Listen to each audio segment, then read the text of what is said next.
작년에 출판된 책 중에 이나다 도요시가 쓴 영화를 빨리 감기로 보는 사람들이라는 책이 굉장히 많은 사람들에게 이슈가 되었습니다.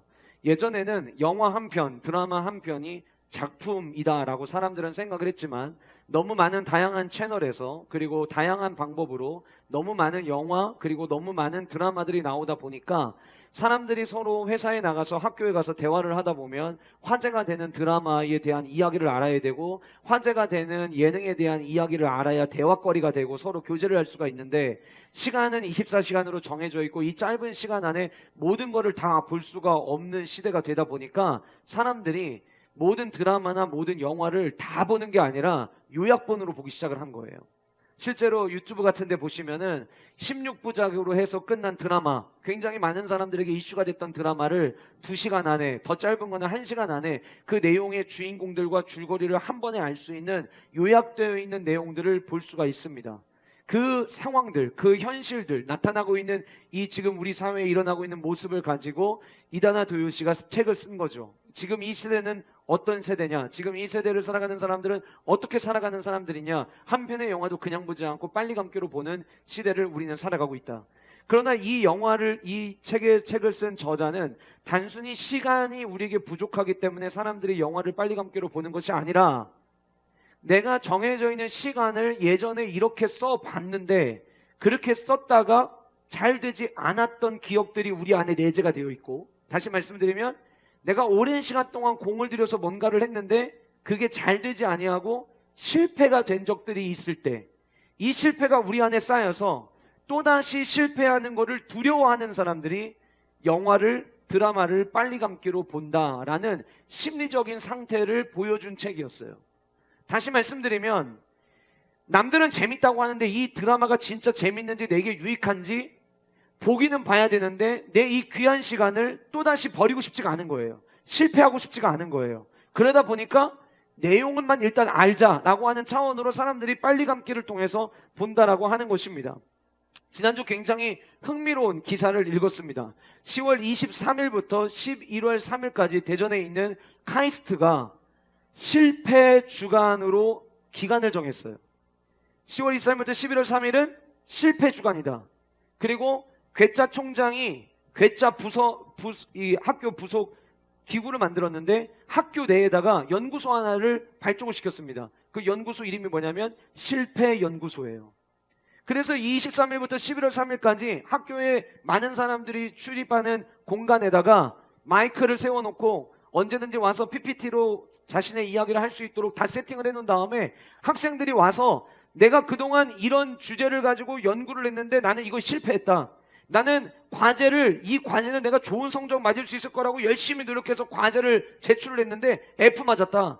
실제로 그 앞에 나와서 이야기한 한 학생은 암 환자들을 치료하기 위해서 연구를 했는데 그 연구하다가 내가 치매 암에 걸렸다.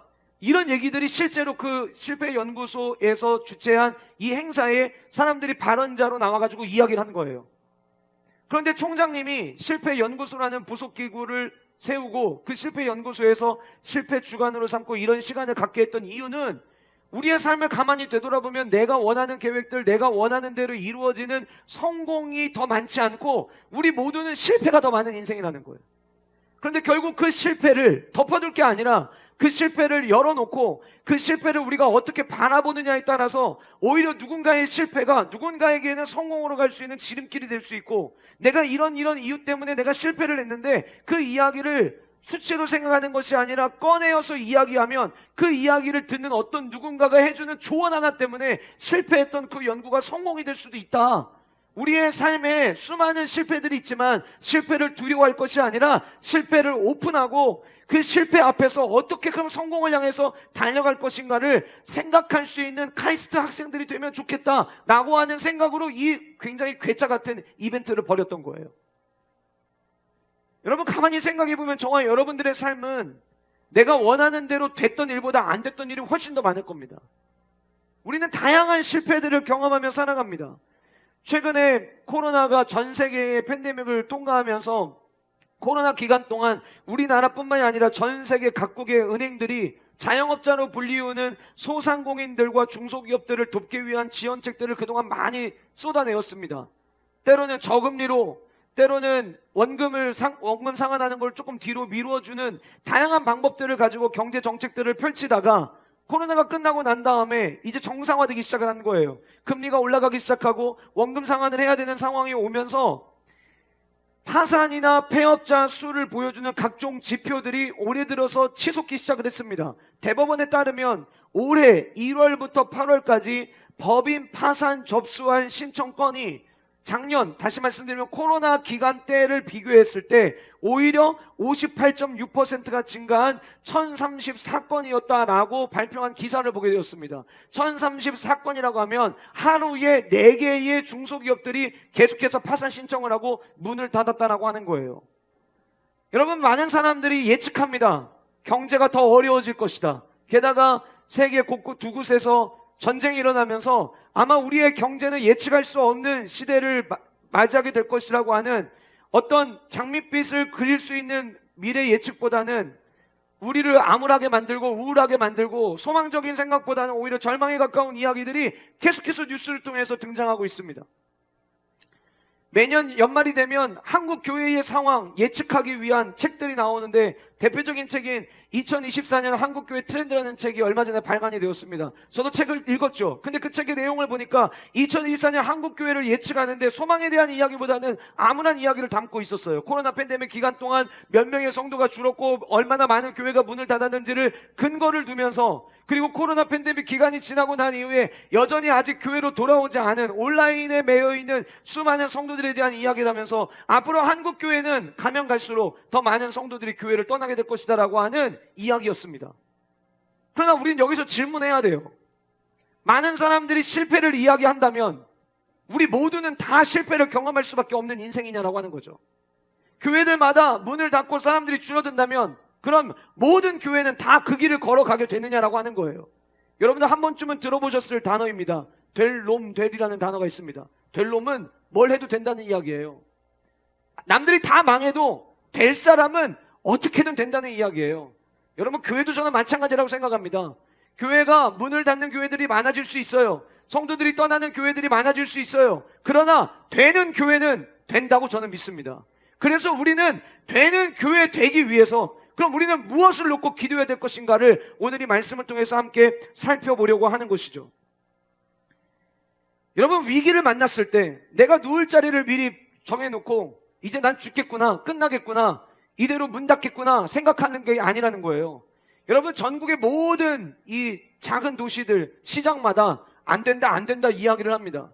근데 여러분들이 다 잘 아시는 것처럼 더본코리아 대표인 백종원이라고 하는 사업가가 자기의 고향인 예산시장에 손을 대기 시작을 했어요. 예산시장을 바꿔보기 시작을 했어요. 사람들이 어떻게 하면 모여드는 도시가 될 수 있을까? 놀랍게도 지금 예산에 살고 있는 사람들보다 더 많은 외부 지역에 있는 사람들이 매 주말마다 예산시장을 찾습니다. 이 이야기를 들은 다른 지역에서 우리도 와서 도와달라고 요청을 했어요. 최근에 금산에서 열린 금산 세계 인삼축제에 매년마다 찾아드는 숫자가 계속해서 줄어드니까 역시 마찬가지로 백종원 대표에게 도움을 요청했어요. 인삼을 가지고 요리를 한번 개발해보고 사람들이 모여올 수 있는 장소를 만들어달라고. 아니나 다를까 백종원 대표가 금산에 가서 세계 인삼축제를 예전에 사람들이 줄어드는 숫자를 완전히 뛰어넘어서 역대급으로 사람들이 모여오게 하는 축제로 만들어버렸어요. 어제까지 홍성에서 홍성 바베큐 축제가 열렸습니다. 역시 마찬가지였습니다. 백종원 대표에게 연락을 했어요. 홍성이 축산하는 곳이 많은데 저는 홍성이 한우 그리고 한돈이 많다는 걸 몰랐거든요. 근데 많은 사람들이 이걸 모른다는 거예요. 이거를 알려주면 많은 사람들이 와서 소비할 텐데 이것 좀 알리는 계기가 좀 있었으면 좋겠습니다. 그래서 백종원 대표에게 손을 내밀어 가지고 어제까지 홍성에서 바베큐 축제를 했습니다. 여러분들 마음에 어떤 마음이 드세요? 지난주에 알았더라면 갔을 텐데. 저 똑같은 마음이었어요. 뉴스에 나온 거 보니까요 어마어마하더라고요. 사람들이 다양한 종류의 바베큐를 맛보기 위해서 줄 서 있는 모습들, 그리고 우리가 흔히 보지 못하는 풍차 모양으로 고기를 굽는 아주 이게 볼거리도 제공해주는 다양한 모습들을 볼 수 있었어요. 무엇을 우리에게 이야기하는 겁니까? 시골에 있는 시장들 안 된다? 아니에요. 될 곳은 된다는 거예요. 교회 역시 마찬가지예요. 제가 올해의 지구촌교회 세미나를 다녀왔지만 지구촌교회가 목회자 컨퍼런스를 열었던 이유가 이거였어요. 교회들이 다 안 된다고 했지만 우리는 코로나 기간에 더 부흥했다. 되는 교회는 되는 거예요. 그럼 되는 교회는 어떤 모습을 갖고 있게 되는 거냐? 저는 오늘 그 해답을 오늘 본문에 등장하는 에베소서를 통해서 함께 나누려고 합니다. 에베소 교회는요, 유대인 설교자였던 아볼로가 시작하였던 교회였고, 사도 바울이 2차 전도 여행 때에 방문하여서 3개월 정도 머물려고 계획을 했다가 그 3개월이 3년으로 늘어나서 3년 동안 에베소에 있는 지역에 있는 성도들을 가르치고 어떻게 보면 실질적인 목양을 했던 도시가 바로 에베소였습니다. 성경 신약에는요, 교회, 각 지역의 이름을 붙인 교회들이 15개의 교회가 소개됩니다. 갈라디아 교회, 에베소 교회, 요한계시록에 등장하는 빌라델비아 교회, 서머나 교회, 이런 식으로 15개의 교회가 등장을 하고 그 15교회 중에서 예루살렘 교회와 안디옥 교회 2개의 교회를 제외한 나머지 13개의 지역에 전부 다 편지를 보냈어요. 근데 그 13개 지역에 편지를 보냈는데 다른 서신서들은 그 지역의 교회마다 특수한 상황을 가지고 있어서 편지를 썼습니다. 예를 들면 잘못하고 있는 거, 예전에는 참 좋았는데 지금은 잃어버린 모습들, 이런 모습들을 지적하고 점검해주기 위해서 편지를 썼어요. 물론 요한계시록에 등장하는 서버나 교회와 빌라델비아 교회와 같이 칭찬했던 교회도 있었죠. 그러나 이렇게 칭찬을 하든지 아니면 잘못된 것들을 점검해 주듯이 어떤 목적을 가지고 교회들마다 편지를 보냈는데, 유독 에베소 교회는 당시 에베소 교회에 뭐가 문제가 있어서 그 문제를 다루기 위해서 쓴 편지가 아니었어요. 그럼 에베소 교회는 완벽한 교회였느냐? 아니에요. 성경에 사도 바울이 쓴 다른 바울 서신서들을 보면은 이 에베소 교회에도 크고 작은 문제들이 있었어요. 그런데 에베소서는, 이 오늘 저와 여러분들이 읽고 있는 이 본문은 어떠한 문제 때문에 쓴 것은 아니라는 거예요. 그러면 이 책은 왜 쓰여졌느냐? 사도 바울이 복음을 전하다가 옥에 갇혔습니다. 옥에 갇혀있는데 그 옥 안에서 하나님의 놀라운 비밀을 발견하게 돼요. 물론 거기서 처음 발견한 건 아니었겠죠. 예수 그리스도의 광명의 빛을 만나고 난 이후에 복음의 사도의 삶을 살아가는 동안 하나씩 하나님의 은혜들이 쌓이기 시작을 했고, 그 하나님 주시는 은혜가 너무나도 커서 그는 자기의 신변에 위협이 있는 걸 알매도 불구하고 복음을 전했어요. 그리고 그 복음 때문에 지금 갇혔어요. 근데 그 갇혀있는 상황에서 놀라운 하나님의 은혜를 발견하게 된 거예요. 그 하나님의 은혜를 발견하고 에베소 지역에 있는 교회의 성도들에게, 우리가 잘 아는 대로 이 에베소는 상업적인 도시였고 아데미 여신 숭배의 본산지기도 했지만, 사도 바울은 이런 생각을 했던 것 같아요. 너희들의 배경은, 너희들의 주변에는 너희들이 눈을 돌리면 우상 숭배할 것들이 가득한 도시이지만, 교회가 도시에 끌려갈 게 아니라 교회가 도시를 끌고 갈 수 있는 교회가 될 수 있다. 나는 이 비밀을 발견했다. 이 비밀을 내가 너희들에게 알리고 이 놀라운 비밀을 현실화하는 교회가 되기 위하여, 보다 더 하나님의 은혜가 가득한 교회, 보다 더 하나님의 은혜가 압도하는 교회가 되기 위하여 나는 너희들이 이렇게 기도했으면 좋겠다라고 하는 내용이 오늘 저와 여러분들이 읽은 본문에 등장하는 내용이라고 하는 거예요.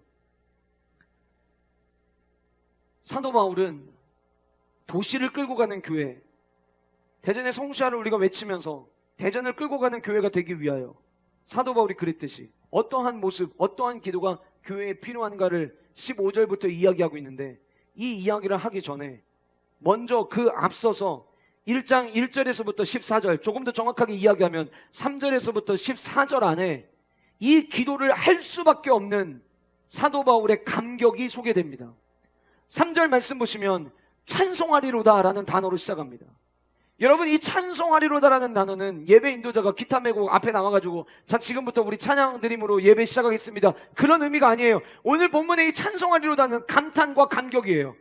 마치 어떤 느낌이었을까? 제가 머릿속에 이렇게 말씀을 준비하면서 생각을 해봤는데요, 비록 지금 자기가 복음 때문에 갇혀있지만, 자유롭지 못하지만, 그 갇혀있는 상황 속에서 지금 찬송하리로다라는 이 외침은 아마 모르면 몰라도요, 사도 바울이 그 자리에서 펄쩍펄쩍 뛰면서, 와, 하나님이 이 엄청난 비밀을 저에게 가르쳐 주셨네요. 와, 이거 어떻게 하면 좋죠? 와, 이거 너무 좋은데? 이런 느낌이에요. 지금 막 어떻게 할 수 없는 상황. 제가 목요일 저녁에 11시 넘어서 원로 목사님이랑 문자를 주고받으면서 주일 말씀 준비를 하고 있는데 너무 재밌고 너무 신이 난다고 제가 원로 목사님께 말씀드렸어요. 지금 말씀이랑 노는 중이라고 제가 그랬더니 원로 목사님이 답장을 이렇게 보내셨더라고요. 그럼 잘 놀아. 여러분, 말씀과 논다는 게 어떤 의미인지 아세요, 여러분? 그 하나님의 놀라운 말씀의 신비에 잠겨서 막 사도 바울이 어쩔 줄을 몰라 하는 거예요. 찬송하리로다. 이거는 찬송하지 않으면 안 될 일입니다. 이 얘기예요. 와, 하나님 내 안에 있는 이 감격을 또 주시는군요.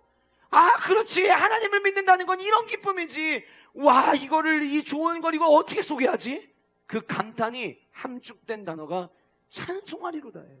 자, 그러면 사도 바울은 도대체 무엇에 감격했을까? 3절은 아주 자세하게 우리에게 이야기해 줍니다. 찬송하리로다.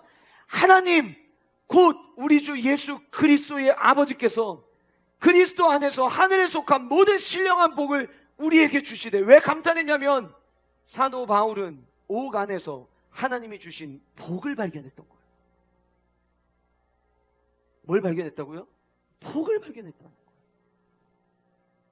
그리고 그 복을 주시는 분이 누구신가를 오늘 이렇게 언급합니다. 하나님께서, 여기서 말하는 하나님은 그저 우리가 맨날 이야기하는 그 하나님 맞아요. 그러나 그냥 하나님의 의미가 아니에요. 오늘 본문 속에서 사도 바울이 하나님께서, 하나님 곧 이야기할 때 하나님이라고 하는 이 단어는 모든 만물을 지으신 그 창조주, 그리고 지금도 모든 것들을 다스리고 계시는 그 섭리의 하나님을 이야기하는 거예요.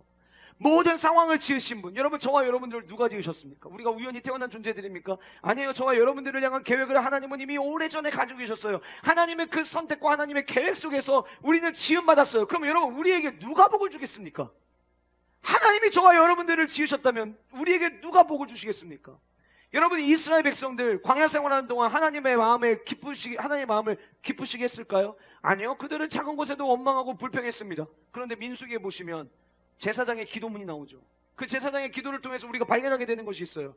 하나님께서 얼굴을 백성들을 향하여 비추어 드사 복 주시기를 원하노라. 하나님의 관심은 뭐냐면 자기 백성들에게 어떻게 하면 복을 줄까, 이거예요. 여러분, 하나님이 지금 이 시간에도 오늘 이 예배하러 나오신 여러분들에게 어떻게 하면 사랑하는 나의 아들에게, 어떻게 하면 사랑하는 나의 딸에게 내가 이 복을 줄 수 있을까? 주님의 관심은 거기에 계시다는 거예요.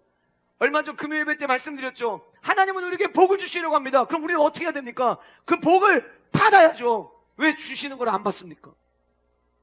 지금 사도 바울은 옥에 갇혀 있지만 누가 보기에는 복 받는 인생은커녕 저주받은 인생처럼 보이지만 그는 그 감옥 안에서 하나님께서 허락해 주신 놀라운 복을 발견한 거예요. 이거 누가 주신 거냐? 하나님께서. 지금도 모든 것을 창조하시고 지금도 모든 것을 다스리시는, 내가 지금 감옥에 들어와 있지만 내가 감옥에 들어와 있는 이 상황마저도 다스리시고 계획하고 계시는 그 섭리의 하나님께서, 그 다음에 이렇게 이야기하죠. 하나님께서 하나님 곧 우리 주 예수 그리스도의 아버지께서. 여기서 예수 그리스도를 언급합니다. 예수 그리스도가 누구십니까? 하나님과 우리 사이에 중재자 되신 분이에요. 원래 우리는 죄인이기 때문에 하나님께로 나아갈 수가 없었던 존재들이었습니다. 그런데 그 주님께서 십자가에 못 박혀 죽으심으로 말미암아 저와 여러분들에게 생명을 주셨습니다. 그럼 질문해야죠. 예수님은 왜 저와 여러분들에게 생명을 주셨습니까? 왜 주셨을까요? 요한복음 10장 30절에 이렇게 이야기합니다. 주님께서 인자가 이 땅에 온 것은 너희들에게 생명을 주기 위해서만 온 게 아니다. 내가 이 땅에 온 이유는 단순히 너희들에게 영생을 주기 위해서만 아니다. 그 다음 주님이 뭐라고 말씀하셨냐면 내가 너희들에게 영생을 주고 따라하실까요? 너희들을 풍성하게 하기 위함이다. 아멘이십니까? 여러분, 주님이 이 땅에 오신 목적은 저와 여러분들에게 십자가의 복음을 주셔서 영원한 생명을 얻고 거기서 끝나는 게 아니라, 주님은 하나님의 백성들, 하나님의 자녀들, 십자가의 은혜를 누리는 자들이 풍성한 삶을 살기를 주님은 원하셨어요. 그러니 여러분, 우리는 그 복을 누려야 됩니다. 하나님은 오늘 본문에서 복 주시는 분으로 우리에게 소개하고 있어요. 그런데 이제 그 다음, 그러면 도대체 우리에게 주시는, 하나님께서 주시는 복이 무엇이냐? 오늘 성경은 뭐라고 이야기하고 있습니까? 하늘에 속한 모든 신령한 복을 우리에게 주시되. 진짜 아멘이 되십니까? 진짜예요? 근데 여러분, 조금만 솔직해 볼까요? 만약에 오늘 이 본문에 하늘에 속한 모든 신령한 복이 아니라 사업에 복을 주시되, 자녀 승진에 복을 주시되, 좋은 사람 만나 행복한 가정을 이루는 결혼에 복을 주시되, 치유에 복을 주시되, 그러면은 우리의 아멘이 더 커지지 않을까요? 아마 우리는 그렇게 생각할 거예요. 에이, 난 또 복 주신다고 해도 진짜 복 주신 줄 알았네. 요즘 사업 때문에 되게 힘들었는데 사업이 좀 풀리나 했네. 에이 뭐야, 이 땅을 사는데 필요한 것도 아닌 하늘에 속한 신령한 복을 주신다고. 옆에서 아멘하는 성도들을 바라보면서 에휴, 예수님에게 완전 빠져가지고 하늘에 속한 신령한 복에도 아멘하는 사람들. 이런 반응이 혹시 우리 안에 있지는 않아요? 아니 그런 반응을 미처 생각해보니까 그러네요. 근데 왜 그걸 미처 발견을 못했을까? 그러시는 않으세요? 근데 여러분이 잘 생각해봐야 됩니다. 우리는 이 땅의 복 그러면 제일 먼저 물질을 떠오릅니다. 그럼 물질의 복이 우리 안에 많이 주어지면 우리는 그럼 행복하고 풍성한 삶을 살 수 있을까요? 여러분들 최근에 뉴스 보셔서 아시겠지만 서울에 강남에 유흥업소가 있고 한 번 들어가는데 1,000만 원의 돈을 내야 된답니다. 아무나 들어갈 수 없대요. 거기는 진짜 돈 있는 사람들만 가는 거예요. 가서 술 한 번 마시는데 1,000만 원을 내는 사람들이면 적어도 저와 여러분들과는 다른 세상을 사는 사람들 같아요. 우리가 보기에 와, 저 사람은 돈 많아도 참 좋겠다는 사람들이겠죠? 그런데 그들이 자신의 감정을 주체할 수 없고 자신의 두려운 마음을 주체할 수 없어서 그 1,000만 원 내고 들어가서 거기서 뭐 하냐면 거기서 마약을 합니다. 필로폰 주사를 맞습니다. 그래서 그것이 드러나기 시작을 했어요. 얼마나 많은 사람들이 여기에 연루가 되어 있을까? 많은 사람들이 관심 있게 뉴스를 보고 있습니다.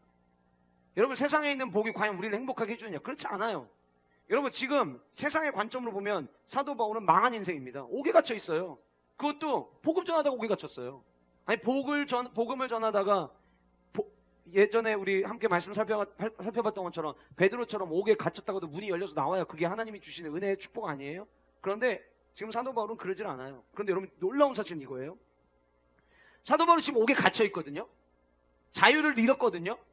근데 옥에 갇혀 있는데 감탄하기 시작했어요. 찬송하리로다. 와! 야, 내가 여기서 이걸 발견했네. 그게 무슨 얘기냐면요, 세상에서 우리가 생각하는 복, 세상에서 누릴 수 있는 이 땅에 있는 복과 이 옥에 갇혀 있지만 발견한 하늘의 신령한 복은 잽이 안 되는 거예요.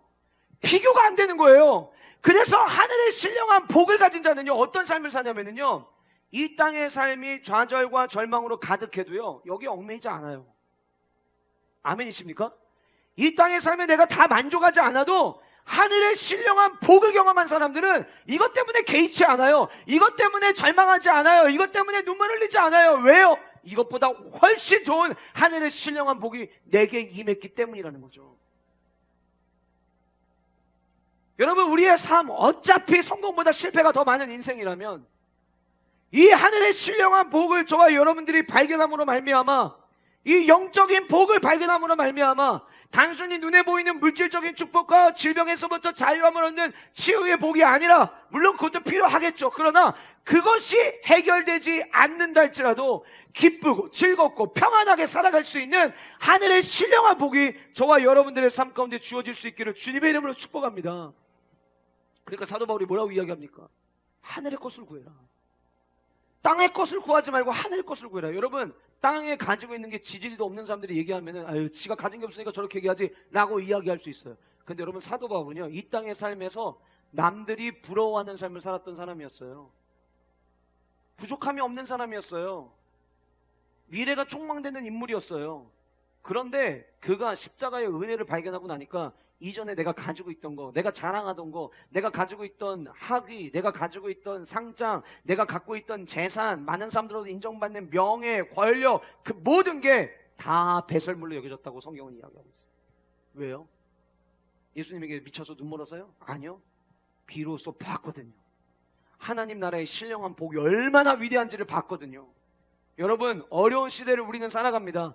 예, 사람들이 예측하는 것처럼 2024년이 올해보다 더 어려운 해가 될 수도 있습니다. 그러나 더 어려워진다 하더라도 하늘의 신령한 복을 받은 자가 돼요. 그 하늘의 신령한 복 때문에 살아내는 은혜, 남들 어렵고 힘들고 교회가 힘들다라고 이야기하는, 그래서 이 시대의 교회의 부흥은 현상유지가 부흥이다라고 이야기하는 이 시대 속에서 그 틀을 깨버리고 오히려 성장하는 은혜, 부흥하는 은혜, 하나님 이 대전을 성취하기 위하여 도시를 끌고 가는 은혜가 우리 교회 가운데 임하기를 주님의 이름으로 축복합니다. 축복합니다. 우리가 구하는 복은 바로 그 복. 이 땅의 것을 잠재울 수 있는 그 복. 하늘의 신령한 복. 땅의 복은요, 사람들이 만들어낸 인위적인 복입니다. 한계가 있습니다. 그런데 창조주 하나님이 만드신 복은 제한이 없습니다. 끝이 없는 그 복이에요. 그 복 때문에, 내 주변에 있는 상황 때문에, 내가 가지고 있는 것들 때문에 마음의 평안함을 누리는 것이 아니라 내 안에 이 신령한 복을 주셔서 주님 감사합니다. 제가 목요일 저녁에 막 놀았던 이유가 그거예요. 말씀 붙잡고 놀았던 이유가 그거예요. 너무 행복한 거예요. 너무 행복한 거예요. 제가 아까 말씀 본문 읽다가 그 설교 준비할 때 막 제 안에 있었던 그 감정들이 막 이렇게 일어나가지고 이 말씀 읽다가 아까 울컥했어요. 이 말씀 자체가 너무 은혜인 거예요. 제가 이번 주에 설교 준비하면서 아내한테 그랬어요. 아까 예배 끝나고 아내가 일부 예배 어땠어? 저한테 물어봤어요. 제가 그랬어요. 오늘 설교는 원고가 필요 없는 설교야. 제가 그랬어요. 원고가 필요가 없는 설교예요. 왜냐하면 여러분 오늘 이 설교는요, 제가 이번 주 설교 준비할 때 기도 제목이 뭐였냐면요, 하나님 제가 이 말씀 묵상할 때 주셨던 이 감격만 그대로 좀 전해주게 해주세요. 성도님들이 제가 지금 이 말씀 준비하면서 누리고 있는 이 행복과 이 기쁨과 이 즐거움을 강단 위에서 말씀을 선포할 때 말씀을 듣는 영가족들에게 그냥 느껴지게만 좀 해주세요. 그것만 되면 주님 됩니다. 저는 오늘 말씀은 그래서 이 본문이 다 하는 설교예요. 그 본문 자체가 우리에게 주는 은혜가 있는 거예요. 여러분 세상이 아니라 하늘의 위에 신령한 그 복을 가지고 나가는 은혜와 축복이 우리 모든 영가족들이 있으시기를 간절히 소원합니다. 자, 그런데 이 복을 경험하고 나니까 사도 바울이 이거 에베소 교회에 줘야겠다. 내가 그토록 사랑하는 교회, 도시가 어두워진 그 교회, 그 지역에 정말 아름다운 꽃처럼 피어있는 그 에베소 교회, 그 교회가 이 하늘의 신령한 복을 목격할 수만 있다면 이거는 게임 끝나는 일이지. 와, 에베소 교회 성도들이 이거를 경험해? 에베소 교회 성도들이 이 은혜를 경험해? 제가 사도 바울까지가 안 되기 때문에, 그 깜냥이 안 되기 때문에 제가 다 알 수 없겠지만, 제가 말씀 준비할 때 하나님 제가 경험하고 있는 이 신령한 복을 우리 영가족들이 다 느낀다면 주님 우리 교회는 아무 문제 없습니다. 그 마음이 들었던 것처럼 사도 바울이 그런 거예요. 그래서 그냥 나만 알고 끝낼 수가 없었던 거예요. 그래서 15절부터 성도들을 위해서 기도를 합니다. 여러분 에베소서 1장 15절부터 23절, 오늘 저와 여러분들이 읽은 본문이 여러 개 구절로 되어 있지만 헬라어 원문은 한 줄이에요. 한 줄. 뭘 얘기하는 걸까요? 그냥 야, 문장력이 되게 좋아가지고 안 끝내고 계속 글을 쓴 기도구나, 이게 아니에요. 여러분 이런 느낌이에요. 중간에 쉴 수가 없는 거예요. 너무 간절하고 너무 필요한, 그리고 기도가 시작되었는데 멈출 수 없는 기도, 흥분케 하는 기도, 살리는 기도, 능력이 되는 기도, 교회를 교회되게 하는 기도, 그 기도가 오늘 본문 15절부터 23절까지 등장을 합니다. 되는 교회, 안 되면 안 되겠지만 아무리 힘들고 어려워도 되는 교회는 되는데, 그 되는 교회 되게 하기 위한 첫 번째 기도는 무엇이냐? 우리가 2주 동안 앞으로 계속해서 중보기도실에서 계속해서 우리가 교회를 위해 기도할 때 기도해야 될 첫 번째 기도 제목이 무엇이냐? 주여 모두가 성도임을 기억하게 하옵소서. 뭐라는 걸 기억하게 달라고요? 성도임을 기억하게 하옵소서. 여러분 애타는 마음으로 여러분들에게 호소합니다. 여러분들이 누구라고요? 성도라는 것을 잊지 않고 기억하는 우리 영가족들 되시기를 주님의 이름으로 축복합니다. 오늘 본문에 등장하는 이 성도라는 단어, 15절에 너희 믿음과 모든 성도를 향한 사랑을 내가 들었다. 그래서 그 사랑 때 그 들은 이야기 때문에 감사가 넘쳐서 기도하게 된다라고 이야기를 하고 있는데, 오늘 이 본문 15절에 등장하는 이 단어가 에베소서 1장 1절에서 이렇게 언급됩니다. 하나님의 뜻으로 말미암아 그리스도 예수의 사도된 바울은 에베소에 있는 성도들과 그리스도 예수 안에 있는 신실한 자들에게 편지하노니, 이렇게 이야기하고 있어요. 성도들과 신실한 자들에게, 이렇게 우리 번역을 이렇게 돼 있지만 원래 원문의 내용은 어떤 의미냐면 성도들이 누구냐? 성도들은 신실한 자다, 이 얘기하는 거예요. 내일부터 10일 동안 경건적 실천의 힘이라고 하는, 실천적 경건의 힘이라는 주제를 가지고 원로 목사님이 새벽에 말씀을 전해주실 거예요. 여러분들에게 유인물도 준비해서 나눠주시고 그거 가지고 같이 새벽마다 같이 함께 나누실 거예요. 여러분 성도는요 신실한 자들이에요. 오늘 성경이 이야기해서 신실하다. 신실하다 말의 의미가 무엇입니까? 구별됨이에요. 거룩함이에요. 성결됨이에요. 성도는 누구냐? 성도는 신실해야 된다라고 오늘 본문은 이야기하고 있는데, 여러분 이 성도라는 단어가 영어로는 saint라는 단어를 쓰거든요. saint라는 단어를 우리가 성도로도 이야기하지만 saint라는 단어에는 성자, 성인, 약간 이런 느낌이 있어요. 성인들. 성인, 그럼 어떤 느낌이냐면 저 사람들은 우리랑 다른 사람들이지, 이런 이야기. 우리 예전에 위근호 종교 탐방 갔을 때 다녀오셨던 분들, 유럽에 있는 성당들을 가보면 성당 안에 좌우에 동상들이 있습니다. 그리고 성당에 들어가는 입구에는 초를 팔죠. 그 사람들이 거기서 초를 사서 거기 다양한 성당 안에 있는 동상들, 어떤 동상들이든 내가 원하는 곳에 가서 거기에 불을 붙이고 앞에다가 초를 꽂아놓고 기도를 합니다. 성경에는 어떠한 모양으로도 형상을 만들지 말라고 하나님이 말씀하셨는데, 천주교회 안에는 흔히 성인이라고 불리워지는 사람들의 동상들이 있어요. 그 성당 안에 있는 그 동상들은 어떤 사람들이냐? 초대교회에 등장하는 인물들이 아닙니다. 어떤 사람들이냐면, 카톨릭의 종교를 가지고 천주교의 성도로서 내가 살아가는데 이 사람의 삶에 놀라운 신비적인 기적이 만약에 있었어요. 예를 들어볼게요. 20년 동안 아이를 갖지 못하던 여인이 아이를 갖게 돼요. 그러면 이 이야기를 듣고 우리 교회에, 우리 천주교회에 이런 일이 있었습니다를 이제 올리면 교황청에서 그 사람을 성인으로 인정해줘라 이렇게 결정을 내려요. 그러면 그 사람 이름 앞에 세인트라는 단어가 붙여져요.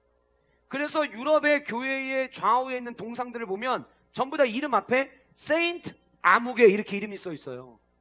그러면 이제 사람들이 거기, 그러면 예를 들어 조금 전에 이야기한 이 여자의 모양으로 동상을 만들어 놓으면 거기 누가 가냐면 불임 때문에 고생하는 사람들이 찾아가는 거예요. 초를 사서, 초 파는 돈이 어마어마합니다. 엄청 많이 팔려요. 왜냐하면 그 안에, 그래서 여러분 천주교회 안에 동상들이 많은 거예요. 유럽의 천주교회 가면은요, 실제로 지금 현재 유럽의 천주교회의 성도들은 모든 웬만한 교회마다 50명을 넘지 않는다고 합니다. 거의 진짜 없는 교회는, 성전은 엄청 큰데, 천주교회 성당은 엄청 큰데 실제로 그 성당에 매주 나와서 미사 드리는 사람들은 50명이 채 되지 않는 성당들이 굉장히 많아요. 그런데도 유지가 돼요, 그 큰 건물이. 왜냐하면 이 초 사가지고 기도하는 사람들 때문에. 그래서 우리로 치면 본당 안에도 형상들이 있고요, 지하에 내려가 보면 지하에도 형상들이 있어요. 형상이 많으면 많을수록 찾아오는 사람들을 내 삶에 필요한 사람들을 찾아오기 때문에 찾아올 사람들이 더 많아지는 거예요. 그렇게 뭔가 신비로운 일을 경험하거나 신비로운 힘을 갖고 있는 사람들에게 세인트라는 단어를 붙이기 때문에 우리는 성인, 세인트라는 단어를 들으면 나랑은 뭔가 거리가 멀어라고 생각하는 경우들이 있을 수 있어요. 그리고 우리가 성도입니다, 우리가 신실한 자입니다 라고 이야기할 때 여러분들 가운데, 여러분들 마음속으로 따라라고 하니까 따라하긴 하는데 나는 성도는 아닌 것 같은데, 이런 생각이 드는 경우들이 계실 수 있어요. 마귀가 이렇게 이야기하는 거죠.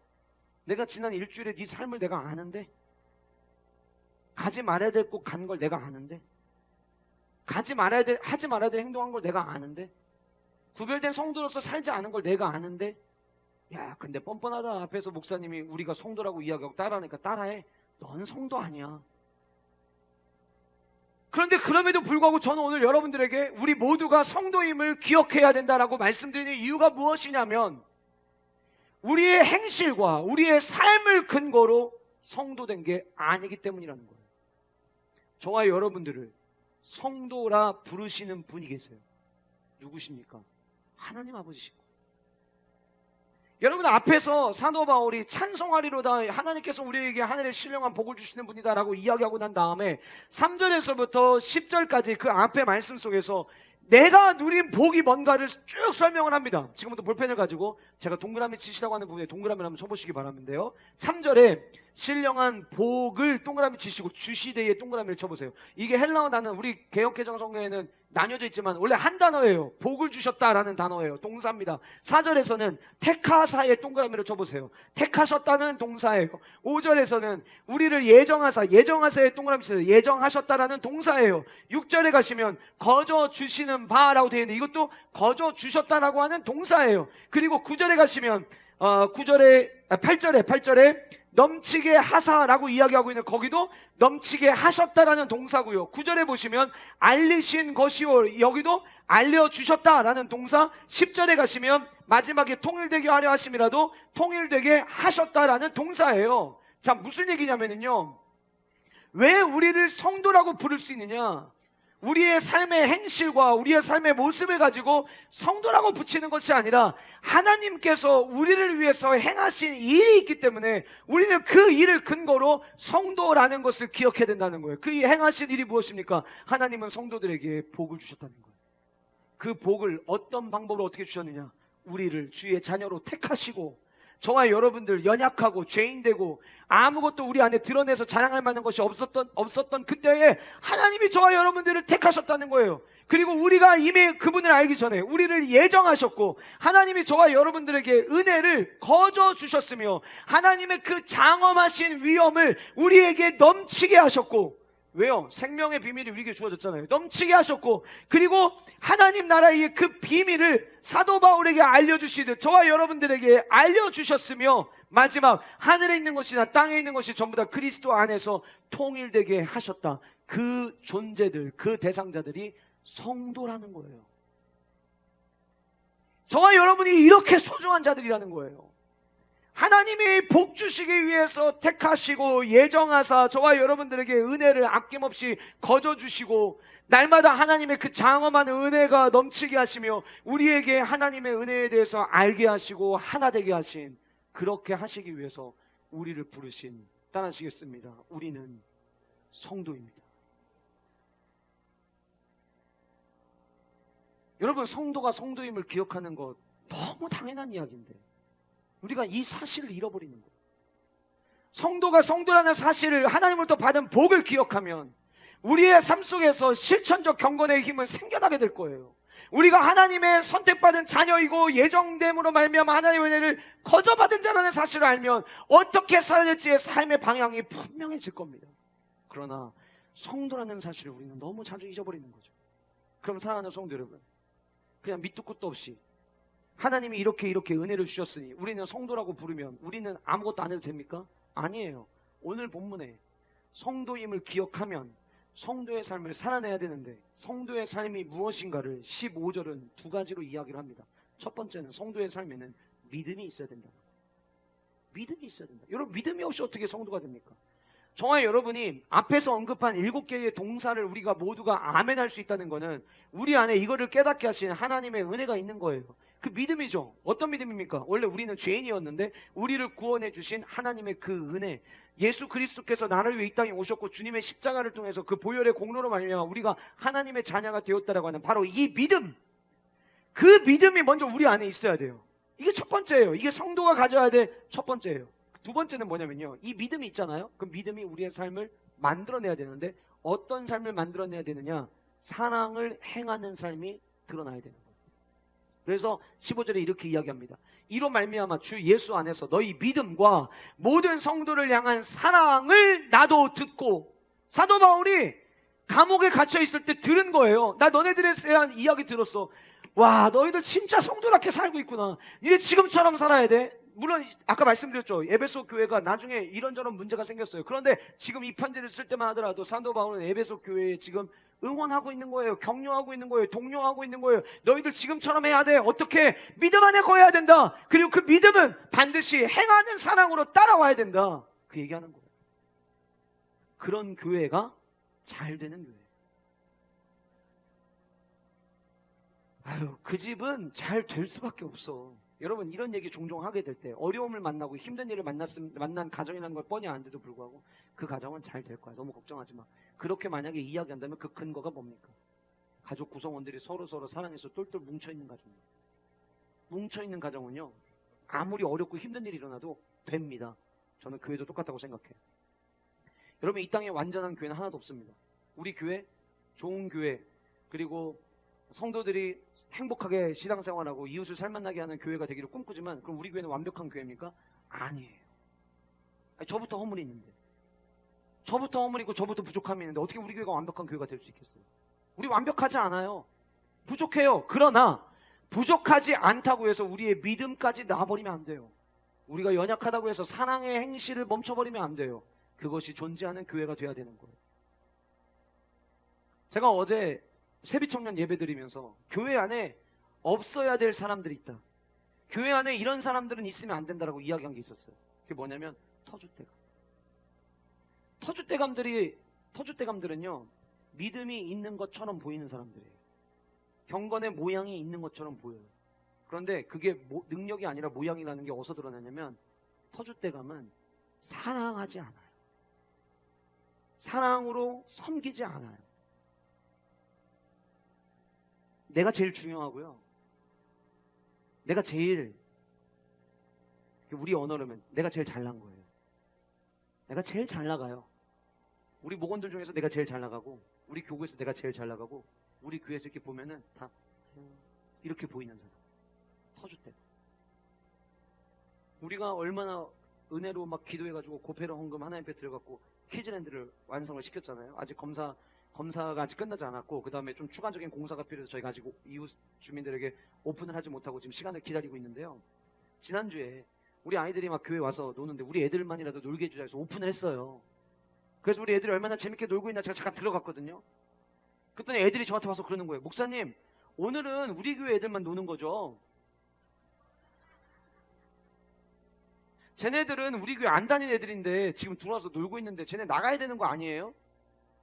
야, 어디 가서 배우지도 않았는데요, 터줏대감 역할을 제대로 하고 있더라니까요. 같이 놀아. 다 우리가 전도해야 될 아이들인데. 그리고 나오는데 뒤따라오면서 또 질문해, 한 아이가. 그러니까 이번 주만 놀게 해주자는 거죠?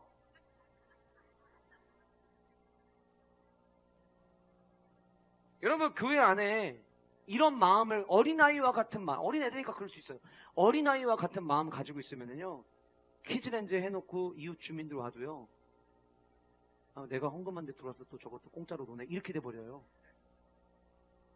사랑이 우리 안에 있어야 되는 거예요.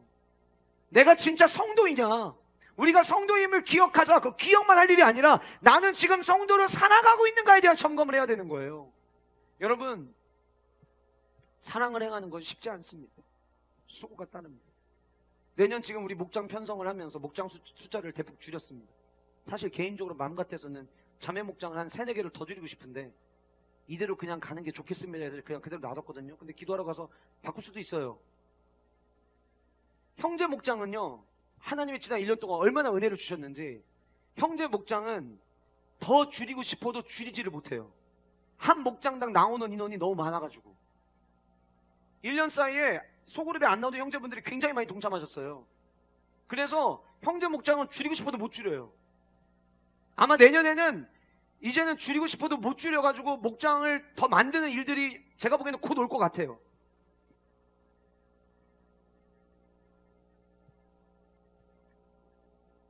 그런데 여러분, 우리가 목장 안에서, 성도 안에서 함께 교제하고, 여러분들 중에 난 예수 그리스도 안에서 신앙생활 합니다. 그 예수 그리스도 안에서 오늘 말씀해 보시면은 그 복이, 위에서 3절에서 이야기한 그 복이 어디 안에서 행해지냐면 4절 말씀 보시면 그리스도 안에서라고 이야기하거든요. 그리스도 안에서. 여러분, 이 그리스도 안에서라는 말의 의미가 뭘까요? 그리스도 안에서가 나 예수님 믿어요, 나 주님 안에 있어요, 이러면 그리스도 안에서요? 아니에요. 여러분, 여기서 이야기하는 그리스도 안에서는 교회 안에서예요. 에이, 목사님이 또 해석을 그렇게 하시는 거죠. 아니라니까요. 뒤에 오늘 말씀의 마지막에 21절 보면은 교회는 그의 몸이니 만물 안에서 만물을 충만하게 하시는 이의 충만함이라고 이야기해요. 무슨 얘기냐면 교회가 예수 그리스도예요. 그리스도 안에서라는 말을, 신약시대를 살아가는 저와 여러분들은 어떻게 행동해야 되냐면 교회 안에서예요. 여러분, 혹시 여러분들 가운데 지난 1년 동안 바쁘고 분주해서 소그룹 모임에 참여하지 못하신 분들이 계실 수 있습니다. 내년에는 여러분 꼭 도전하십시오. 왜냐면요, C.S. 루이스가 교회를 이야기하면서 뭐라고 이야기했냐면 교회는 깊다, 이렇게 이야기했어요. 교회는 깊다. 그런데 이 깊은 교회를 모두가 다 경험할 수 있느냐? 그렇지 않다. 교회에 들어와서 교제하는 사람들이 그 깊은 교회를 맛볼 수 있다라고 이야기하고 있어요. 소그룹의 여러 가지 상황 때문에 내가 들어가지 않으면서 이게 전부라고 여러분들 생각하고 계시다면 여러분들의 착각입니다. 그 안에서 함께 나누고 교제하고 내가 받은 은혜를 다른 사람과 나누고 다른 사람이 받은 은혜를 들으면서 그 안에서 나의 교만이 무너지고 다른 사람을 더 섬기기 위한 사랑의 마음들이 극대화되어지는 것을 배우는 것이지, 나만 예수님 잘 믿으면 되지, 아니 나는 마음속으로 예수님 믿는다니까요. 그러면 어떻게 되냐면, 여러분 제 얘기가 진짜인지 아닌지 궁금해서 확인하기를 원하신다면 집에 가서 골로새서를 읽어보세요. 골로새서는 교회론을 이야기하거든요. 만약에 여러분들이 나는 내가 예수님 잘 믿으면 된다고 생각해요. 뭐 소그룹에 굳이 들어가고 나는 그런 건 나 그렇게 생각 안 해요. 그럼 여러분, 이게 굉장히 위험한 건데요. 성경 66권 중에서 교회 공동체와 함께 해야 된다고 주신 말씀은 내가 다 빼는 거예요. 여러분, 이단들이 하는 행동이 뭔 줄 아세요? 내게 유리하게 하기 위해서 필요한 것만 가져가는 거예요. 필요한 것만 가져간다는 이야기는 불필요한 거는 빼는 거예요. 이단들과 우리가 다를 바가 그럼 뭐가 있겠습니까? 66권의 말씀, 모든 말씀은 생명의 말씀으로 모든 말씀은 우리의 심령곳으로 찔러 쪼개야 돼요. 아멘들 하셔야죠, 여러분. 그래서 여러분, 저는 목사님 너무 오고 싶은데 소그룹의 활동이 평일 저녁에, 수요일 저녁에 보이는 게 너무 힘들어 하시는 분들은 오늘 끝나자마자 하전사님 찾아가세요. 찾아가셔서 주말밤 만들어 달라고 얘기하세요. 왜요? 그게 여러분들을 살리는 길이기 때문에. 그리스도 안에서, 그 안에서 믿음을 점검하고 그 안에서 사랑을 점검할 때 우리는 성도로서 세워질 수 있다라고 하는 거예요. 두 번째로, 되는 교회가 되기 위해서 우리는 무슨 기도를 해야 되느냐? 영적인 시야가 확장되게 해달라고 기도해야 됩니다. 영적인 시야가 확장되게 해달라는 기도. 오늘 17절에 이렇게 이야기합니다. 우리 주 예수 그리스도의 하나님, 영광의 아버지께서 지혜와 계시의 영을 너희에게 주사 하나님을 알게 하시고. 앞에서 찬송하리로 됐잖아요. 찬송하리로. 와, 이거 어떻게 하면 좋지? 왜 그랬는 줄 아세요? 지혜와 계시의 성령을 하나님께서 사도 바울에게 부어주신 거예요. 여기 지혜와 계시의 영이라고 되어 있는데 성령을 얘기합니다. 성령. 성령님은 어떤 하나님이냐? 우리에게 지혜를 주신 하나님입니다. 성령님은 어떤 하나님이냐? 우리에게 계시해 주신 하나님입니다. 여러분, 우리는 이 시력은요, 좋아야 2.0, 2.0입니다. 몽골에 가면은 5.0인 사람들도 있다고 하지만 5.0 있다 할지라도 결국은 어느 순간 가면은 더 이상 못 보는 거예요. 우리의 시력에는 한계가 있어요. 그런데 여러분, 영적인 시야는요, 한계가 없습니다. 우리의 시야는요, 지금 2023년 11월 5일 12시 15분을 지나고 있는데 12시 15분 지금 상황에 봐야 될 것만 볼 수 있어요. 지금 제가 얘기하는 사이에 이미 여러분들은 11시 15분에 보던 걸 이제 못 봐요. 그게 우리의 시력의 한계예요. 그런데 하나님이 지혜와 계시의 성령을 부어주시는, 그러므로 말미암아 보게 되는 것들은 여기 시간에 국한되지 아니하고 앞으로 주실 은혜들을 보게 되는 거예요. 여러분, 앞으로 2주간 저만 중요한 게 아니라 우리 모두가 중요해요. 왜? 우리 교회에 주신 하나님의 은혜이기 때문에. 그럼 왜 이걸 왜 구합니까? 이유가 뭡니까? 아니, 내년 그거 가봐야 알지 뭐, 이거예요? 아니, 맞아요. 내년 가봐야 알아요. 그때마다 성령님이 또 우리를 다이나믹하게 인도하실 거예요. 그러나 그 미래에 대한 예측은 그냥 앉아서 할 수 있는 게 아니에요. 하나님께서 지혜와 계시의 영을 주셔서 우리 교회에게 2024년을 보여주시면 그것이 우리의 비전이 되고 소망이 돼서 우리는 달려가게 되는 거예요. 그 은혜와 축복이 우리 모두에게 있기를 간절히 소원합니다. 지혜와 계시의 영을 너희에게 주사. 그 지혜와 계시의 영을 주시잖아요. 그럼 뭘 알게 되느냐? 하나님을 알게 된대요. 하나님. 나 하나님 아는데요? 정말 아세요? 저는 알면 알수록 어제까지 알던 제 하나님은 오늘에 발견한 그 하나님과 비교해보면 오늘 너무 큰 거를 발견해서 깜짝깜짝 놀랄 때가 얼마나 많은지 몰라요. 여러분, 하나님을 다 안다고 생각하시면 그거야말로 교만입니다. 그 무한하신 하나님을 유한적인 존재인 인간들이 어떻게 다 알 수 있겠어요? 몰라요. 끝도 없어요. 아니, 읽었던 본문에서 설교를, 제가 설교문을 오래전부터 써와가지고 누적되어 있는 설교문들을 보면은요, 한 본문을 가지고 10번 이상 설교한 본문도 있더라고요. 그런데도 그 본문 다시 보잖아요. 그때 미처 발견하지 못했던 하나님을 또 발견해요. 그 하나님 끝도 없으신 하나님이에요. 왜 우리가 지혜와 계시형을 발견해야 됩니까? 여러분, 신앙생활 재밌게 하고 싶으시죠? 신앙생활 흥미롭게 하고 싶으시죠? 재미가 있고 없고가 어디서 결정되는 줄 아세요? 뻔해지면 재미없어집니다. 어떤 게임도요, 처음 하면 막 되게 재밌어요. 근데 그 게임 계속해서 하잖아요? 안 합니다. 그러니까 곳곳에서 게임을 계속 개발하는 거예요. 새로운 게임, 흥미로운 게임. 왜요? 내가 다 안다고 생각했는데 다 아는 거 말 그 외에 더 재밌는 게 또 있는 거예요. 신앙생활에서 마찬가지라고 생각해요. 지혜와 계시형을 통해서 우리의 영의 눈이 열려지면, 시야가 확보되면 하나님을 계속 발견해요. 그러니까 계속 재밌는 거예요. 계속 신이 나는 거예요. 내가 알았던 그 하나님이 다가 아니었음을 깨달았을 때 우리는 그 안에서 찬송하리로다를 외칠 수 있는 거예요. 그거를 경험한 사도 바울이 에베소 교회를 향해 편지하는 거예요. 나는 당신들에게 지혜와 계시의 영을 하나님께서 부어주셔서, 그 성령을 부어주셔서 하나님을 알기를 원합니다. 근데 여러분, 하나님을 발견하잖아요. 그럼 하나님 발견하면 그게 다냐? 아니요. 하나님을 발견하면 그 다음에 따라오는 은혜가 줄줄이 사탕처럼 쭉 따라와요. 그 세 가지를 오늘 본문에 이야기하는데 볼펜 준비하시고, 여러분 18절 말씀 보시면은요, 너희 마음의 눈을 밝히사. 자, 하나님을, 지혜와 계시의 영을 주사 하나님을 알게 하시고 하나님을 발견하고 너희 마음의 눈을 밝혀주셔서 영적인 시야를 확보시켜주셔서 그의 부르심에, 소망의 동그라미 쳐보세요. 소망. 그의 부르심에 소망이 무엇이며 성도 안에서 그 기업의 영광의 동그라미 쳐보세요. 영광의 풍성함이 무엇이며 그의 힘의 위력으로 역사하심을 따라 믿는 우리에게 베푸신 능력의 동그라미로 쳐보세요. 자, 여러분 동그라미 지금 몇 개 치셨어요? 3개 치셨죠? 첫 번째는 뭐였죠? 소망. 두 번째는 영광. 세 번째는 능력. 여러분 왜 수많은 사람들이 삶을 포기한 줄 아세요? 이 3가지가 없어서요. 왜 스스로 목숨을 끊는 일들이 일어납니까? 내 삶에 더 이상 소망이 없다고 생각하고 좌절을 이야기할 때 사람들은 더 이상 살아갈 힘을 얻지를 못합니다.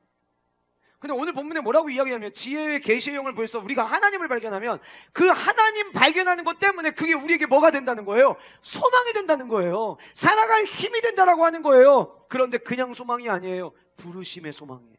나를 부르신, 아니 나 같은 존재를 창조주 하나님께서 부르셨다면 내 인생 괜찮은 인생이구나, 우리가 소망을 갖게 된다라고 하는 거예요. 하나님이 저와 여러분들을 부르셨어요. 여러분들 지금 주변에 있는 상황들을 보시면, 하나님을 발견하기 전에 내 주변에 있는 상황들을 보면 내 존재가, 내가 지금 내가 누리고 있는 것들, 내가 펼쳐놓은 것들이 오늘의 나를 이야기하는 것처럼 보여요.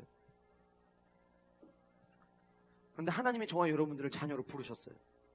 그 하나님의 부르심을 바라보면 나는 보잘것 없는 사람인데, 그런데 온 우주 만물을 지으시고 만왕의 왕 되신 그분이 나를 불렀다고?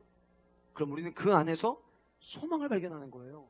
그러면 여러분, 내 삶이 힘들어도요, 늘 영적인 시야가 열려지기 전까지는 좌절밖에 안 보였어요.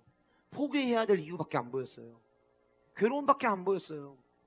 어쩌면 지혜와 계시의 성령의 은혜를 받기 전까지 사도 바울도 염려했을지도 몰라요. 어떡하지? 이대로 끝나는 건가? 그런데 그 안에서 이 놀라운 찬송하리로다의 복을 경험하고 나니까, 에베소 교회 성도들을 위해서도 이걸 놓고 기도해야겠구나. 왜요? 그 눈이 확 열리니까 하나님 안에 소망이 있음을 발견하게 되더라는 거예요. 좌절과 절망으로 신음하는 이 시대에 저는 교회가 소망이 되야 된다고 생각합니다. 그리고 여러분들의 삶에 하나님께서 그 소망을 주시기를 주님의 이름으로 축복합니다. 소망 없다고 이야기하지 마시고요, 기도하심으로 말미암아 여러분들의 영적인 시야가 열어짐으로 말미암아 그 안에서 소망을 발견하시는 주의 백성들 되시기를 축복합니다. 두 번째 동그라미 쳤던 게 뭐였어요? 영광이었어요. 여러분, 성경에서 영광은 굉장히 중요한데요, 영광을 아주 쉽게 이야기하면 하나님의 다양한 광채가 내려오는 거예요. 인간이 좌절하고 절망하면 뭐라고 이야기하죠? 내 인생 너무 어두워요, 깜깜해요, 빛이 없어요, 앞이 보이지 않아요, 이렇게 이야기해요. 근데 앞이 보이지 않는 그 인생에 하나님을 발견하면 내 인생을 향하고 있는 하나님의 광채를 보게 돼요. 그래서 하나님을 발견하면 와, 이 찬란한 주님의 은혜, 막 눈부셔서 어쩔 줄 몰라 하는 거예요. 근데 그게 결국은 나를 향하고 있는 거예요. 내가 하나님을 보면서 그 하나님의 광채를 봤는데, 내가 그 하나님의 광채를 봤다는 건 그 광채가 지금 나를 향하고 있다는 거예요. 내 인생은 어두움이었어요. 절망이었어요. 아무것도 보이지가 않았어요. 한국교회 어둠인 것처럼 보일 수 있어요. 그러나 하나님을 발견하면, 그 하나님께서 교회를 향해 비추시는 광채를 발견하면 우리는 더 이상 절망을 이야기하지 않게 돼요. 세 번째 동그라미 뭐였죠, 여러분? 능력. 자, 동그라미를 지금까지 쳤으니까 헷갈리지 않게 이번엔 밑줄을 치실 건데요, 19절에 힘 밑줄 치세요. 힘. 그 힘의 힘, 그 다음 위력의 밑줄 치시고요, 역사하심을 따라해서 역사의 밑줄을 치시고, 그 다음에 그 밑으로 내려가시면 우리에게 베푸신 능력, 거기 밑줄 치세요. 자, 지금 여러분들이 마지막 세 번째 능력은 동그라미와 밑줄이 함께 쳐 있는데요, 지금 여러분들이 밑줄 치신 내용은 하나님의 능력을 다 얘기하는 단어예요. 다 하나님의 능력을 얘기하는데, 근데 단어들마다 약간씩의 차이가 있어요. 제일 먼저 언급됐던 이 힘이라고 하는 단어는 하나님이 우리에게 불어넣어 주시는 생명력이에요. 난 끝났어, 난 안 돼, 난 절망이야. 그런데 아니야, 너 살 수 있어, 너 할 수 있어, 내가 너에게 생명을 불어줄 거야. 마치 메마른 뼈들에게 주의 호흡에 생기를 불어넣으시듯이 그 생기를 이야기하는 거예요. 두 번째 등장하는 위력이라고 하는 단어는 어떤 단어냐면, 저항이 우리에게 있을 때 그 저항을 이겨낼 수 있는 능력이에요. 우리는 저항을 만나면 포기합니다. 저항을 만나면 좌절합니다. 저항을 만나면 안 된다고 합니다. 그러나 하나님의 위력이 우리에게 능력이 되어지면 어떠한 저항이 온다 할지라도 뛰어넘을 수 있는 줄 믿으시기를 바랍니다. 세 번째 등장하는 역사는요, 효력이 있는 활동하는 힘을 의미해요. 무슨 얘기냐면 이런 거예요. 내 삶을 보니까, 내 삶의 형편을 보니까 하나님이 역사 안 하시는 것 같아. 하나님이 내 삶에 활동 안 하시는 것 같아. 근데 영적인 시야가 열려서 하나님을 보잖아요. 하나님 지금도 활동하고 계시네. 하나님 지금도 일하고 계시네. 여전히 유효하신 하나님의 힘이시네. 이거를 발견하게 된다는 거예요. 마지막 네 번째 등장하는 그 능력은 가능성 잠재력이에요. 여러분, 우리가 이렇게 아이들 볼 때 쟨 참 가능성이 많다. 쟨 참 잠재력이 많다. 아직 능력을 드러내지도 않았음에도 불구하고 잠재력만 있어도 미래를 우리는 소망하게 돼요. 마찬가지예요. 하나님이 주시는 능력은 우리의 삶의 잠재력, 아직 다 드러나지 않았을 뿐이지 하나님께서 저와 여러분들에게 가능성과 잠재력을 불어주시는 힘을 이야기합니다. 생명력 없다 생각하고 문제 만나서 나는 이겨낼 수 있는 힘이 없다고 생각하고 하나님은 나를 안 도우시는 것 같아. 그분 활동 안 하시는 것 같아. 나는 가능성 하나도 없어. 그러면 절망을 이야기하는 거예요. 근데 하나님을 발견한 사람들은 절망을 보는 게 아니라 이 능력을 본다는 거예요. 사랑하는 성도 여러분, 많은 사람들은 소망이 없고 영광이 없고 능력이 없어서 삶을 포기합니다. 우리는 삶을 포기할 이유가 없습니다. 언제요? 하나님을 발견하게 될 때. 하나님을 발견하게 될 때. 우리의 마음의 눈을 밝혀주실 때. 그래서 기도하셔야 돼요. 주여, 마음의 눈을 뜨게 하여 주시옵소서. 내 영의 시야가 확장되게 하여 주시옵소서. 하나님, 눈에 보이는 시력을 통해서 보이는 것을 전부 다 믿지 않게 하시고 기도의 자리에서 발견하게 하시는 영적인 시야가 확 트이게 하여 주시옵소서. 이 기도를 저와 여러분들이 공간은 떨어져 있지만 같이 기도하는 거예요. 하나님, 우리 교회 모든 영가족들 영적인 시야를 넓혀 주시옵소서. 불말과 불병거가 진치고 있음을 포기하여 주시옵소서. 그래서 포기하지 않게 하시고 소망을 이야기하게 하여 주시옵소서. 이 은혜와 축복이 우리 모두에게 있기를 소원합니다. 마지막 세 번째로, 되는 교회가 되기 위해서 우리가 뭘 위해 기도해야 되냐? 하나님의 계획을 알게 하여 달라고 기도해야 돼요. 하나님의 계획을 알게 해달라. 그 하나님의 계획이 무엇이냐? 그 계획은 23절입니다. 교회는 그의 몸이니 만물 안에서 만물을 충만하게 하시는 이의 충만함이라. 하나님이 교회 가지고 계신 계획은 충만입니다. 충만. 왜 충만일까요? 교회가 충만해야 도시를 끌고 갈 수 있는 힘을 갖고 있는 거예요. 우리가 흔히 흘러 넘치는 이야기를 하죠. 왜 흘러 넘쳐야 됩니까? 흘러 넘쳐야 흘러 넘치는 것을 통해서 지역을 변화시킬 수 있는 거예요. 영향력을 끼칠 수 있는 거예요. 그러니까 여러분, 우리가 도시에 끌려다니는 끌려다니는 교회가 되지 않으려면 우리가 해야 되는 것은 무엇이냐면 교회를 충만으로 채워야 돼요. 주님께서 말씀하셨어요. 오늘 말씀 속에 사도 바울을 통해서 우리에게 전해주시는 메시지예요. 교회는 충만이다. 따라하실까요? 교회는 충만이다. 한 번 다시 합시다. 교회는 충만이다. 근데 교회는 누구로 구성되어 있어요? 성도로 구성되어 있어요. 구별된 자, 신실한 자들로 구성되어 있어요. 그럼 우리가 어떻게 해야 돼요? 우리가 충만해야죠.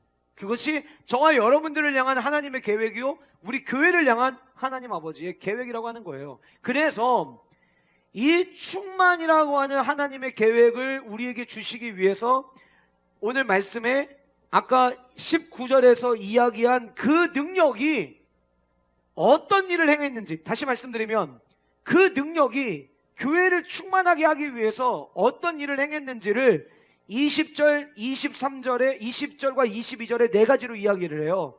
그 능력이 첫 번째로 뭘 했느냐? 죽은 자들 가운데서 다시 살려주셨다. 두 번째로 그 능력이 뭘 했느냐? 그 예수 그리스도를 하나님 보좌 우편 자기 오른편에 앉아주셨다. 그 능력이 무엇을 했느냐? 22절, 만물을 그의 발 아래 복종하게 하셨다. 자, 그러면 제가 지금 언급한 죽은 자들 가운데서 살리시고 하늘에서 자기 오른편에 앉히사 만물을 그의 발 아래 복종하게 하신 이유가 결국 마지막 무엇 때문이었냐면 만물 위에 교회의 머리로 삼으셨다. 이것 때문이에요. 만물 위에 교회의 머리로 삼으시려고 능력을 행하신 거예요. 그리고 만물 위에 교회의 머리로 예수 그리스도, 다시 말씀드리면 교회의 머리가 예수 그리스도 되실 때 교회는 충만해질 수 있는 거예요. 교회의 머리는 담임 목사가 아니에요. 교회의 머리는 어느 누가 설립을 했다 할지라도 설립 목사님이 교회 머리가 될 수가 없어요. 교회는 중직자들이 머리가 아니에요. 교회의 머리는 오직 예수 그리스도세요. 왜 우리가 이거를 끝까지 붙잡아야 되냐면, 머리가 예수 그리스도이신 교회가 충만하고 머리가 예수 그리스도이신 교회가 완전할 수 있기 때문이에요. 우리는 연약하도, 우리는 부족해도, 우리는 우리의 몸을 제대로 가눌 수 없어도 머리가 주님이시면 그 교회는 충만한 교회가 될 수 있다라고 하는 거예요. 교회의 머리가 주님이시라는 말을 다르게 표현하면 교회는 오직 하나님의 통치만 받아야 된다는 이야기예요. 교회는 오직 하나님이 다스리시는 곳이 되어야 된다는 거예요. 왜 제가 내년 사역계획을 세우면서 2주 동안 시간을 따로 떼어서 말씀 앞에 기도하면서 묵상하는 시간을 왜 갖습니까? 제가 교회의 머리가 아니기 때문이에요. 저는 대리자예요, 대리자. 정말 우리 교회를 향한 계획은 누가 다 가지고 계시냐면 하나님 아버지께서 가지고 계신 거예요. 그래서 그분께 여쭙는 거예요. 왜요? 그래야 우리 교회가 충만한 교회가 될 수 있기 때문에. 그럼 여러분, 우리는 질문해야죠. 나는 지금 그리스도의 통치를 받고 있는가? 나는 교회에서 그리스도의 통치를 받고 있는가? 통치하려고 하는 모습이 있는 것은 아닌지, 내가 교회에 여기에서는 그래도 내 의견과 내 주장을 좀 막 얘기해서 사람들이 통치받기를 원하는 것은 아닌지. 교회는 모두가 함께 모여서 예배하는 시간뿐만이 아니라 모든 소그룹, 모든 파일랜드 안에서도 주님만 다스리실 수 있습니다. 어느 누구도 그 자리를 탐할 수 없습니다. 그럴 때에 우리 교회는 완전해질 수 있는 거예요. 그래서 여러분, 교회는 우리의 무덤이 돼야 됩니다. 우리의 뭐가 돼야 된다고요? 무덤이 돼야 돼요. 나의 자아가 문 열고 들어오는 순간부터 죽어야 됩니다. 그러니까 갈라디아서 2장 10절 말씀이 그거 아니에요?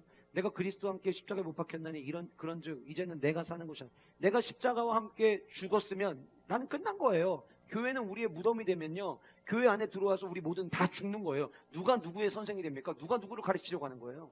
우리 모두 교회 들어오면 죽는데, 여러분 무덤에서 죽은 사람이 말하는 거 보셨습니까? 말 못하는 거예요. 무덤 안에 들어오면 다 죽는 거예요. 단 우리는 죽고 예수님이 사시는 거죠. 그런데 놀랍게도요, 안 죽은 사람이 내가 하는 말이 예수님이 하는 말인 것처럼 이야기하고 다니는 거예요. 내 자아가 안 죽은 사람들이 마치 주님이 기뻐하시는 게 이거인 것처럼 이야기하고 다니는 거예요. 그래서 우리 모두는 다 이곳에서 죽어야 돼요.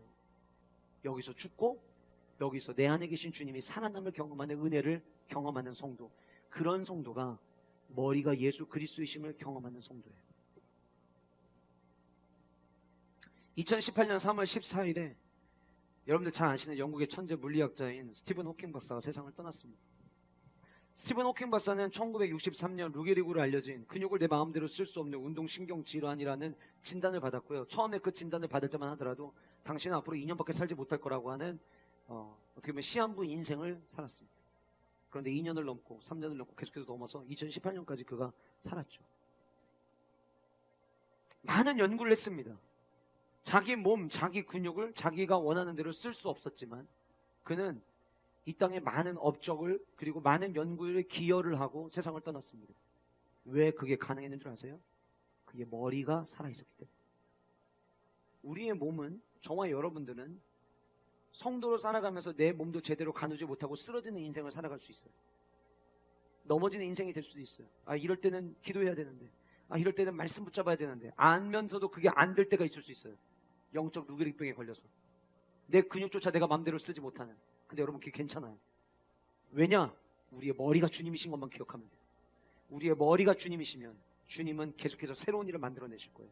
연약한 우리를 붙잡고 연약한 우리를 사용하셔서 하나님의 위대한 일을 행하실 것입니다. 그래서 우리는 하나님의 계획, 그 충만의 계획을 알게 해달라고 기도해야 되는 거예요. 사랑하는 성도 여러분, 지난 2023년 아직 다 끝나지 않았지만 하나님께서는 지난 1년 시간 동안에 우리 교회 가운데, 얘들아 나는 지금도 살아 역사하는 하나님이다 라는 것을 보여주셨습니다. 이제 우리는 또 다른 해를 준비하고 있습니다. 저는 그 해가 충만한 해가 되기를 꿈꿉니다. 내년 우리 교회 주제에 충만이라는 단어가 들어가지 않습니다. 그런데 주제를 들으시면 왜 제가 충만을 이야기했는지 아실 거예요. 충만을 향해 달려가면은요, 내년 우리 교회는 교회 주제대로 될 겁니다. 그런데 제가 꿈꾸는 건, 소망은 이거예요. 되돌아보니까요, 지난 1년 동안 교회에는 너무 많은 은혜를 누렸어요. 근데 그 은혜가 교회에서 멈추면 안 됩니다. 내년은 그 은혜가 여러분들의 삶과 가정과 기업과 직장으로 흘러가는 원년이 될 것입니다. 기도합시다.